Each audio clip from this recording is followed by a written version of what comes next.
Very good evening. Welcome to Friday's programme with Anne Davis and me, Dominic Heel.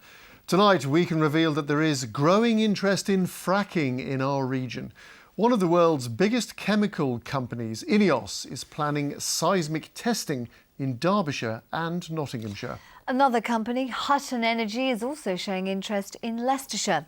Well, the government supports the industry. It's already given the go-ahead for one site in Lancashire. But here, energy firms can expect opposition from anti-fracking campaigners at every stage. Simon Ward has this exclusive report. Derbyshire is one of the areas the Anglo-Swiss company Ineos is looking at. They'll be carrying out seismic surveys to look for areas of shale gas. That's not the process of fracking, or fracturing the rock under the surface to extract gas, but it could be the start of finding it. There's reports that they say that there can be around 14,000 vehicle movements per week per well. Anti-fracking campaigner Lee Burrows says the company won't have an easy time. We've been organising public meetings, we've been dropping leaflets out to raise awareness, and if it comes to it, we'll be sat in a field and stopping them drilling it if it comes to that. So I'm very passionate about Derbyshire and the place that I've grown up, and I don't really want to see it ruined by the exploration for fossil fuels. Ineos has spoken to Nottinghamshire County Council and has a government licence for seismic testing in the Mansfield and Worksop areas. Exploratory drilling could follow later. Ineos also has a licence for surveys in Derbyshire. In Leicestershire, a different company, Hutton Energy, has an exploration licence and has spoken to the council, but says it has no plans for physical operations at the moment. What we get to in the consultation, what's been very clear with people is they tell us, look, we are concerned about this. We want to see you do it in slow, steady steps where you're talking with us. And that's what we said we would do, and we continue to do.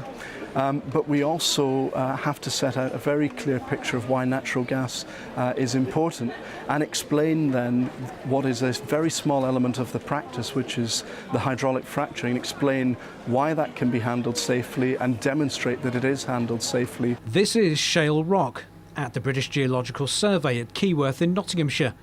The yellow on the map shows the rock is plentiful in this region. If you want to get it out deep down where the gas is most abundant, you have to be able to crack it. You'll have to inject high pressure water, usually water. What that does is the water goes into the cracks, opens cracks, and also creates new cracks. And when you take the water out, the gas that's been liberated, made free by this cracking, can flow out of the well. The next stage would be seismic testing, and companies would need access to people's land to enable them to find out if shale rock is below the surface.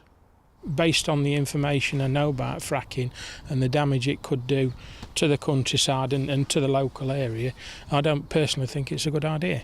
I would want to know a lot more about it, where it's going to happen, obviously. So you'd be open to persuasion potentially if you thought it was a good thing? Yes, I could be open to persuasion.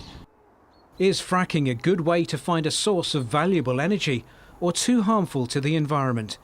The battle here is only just beginning. Simon Ward, BBC East Midlands Today.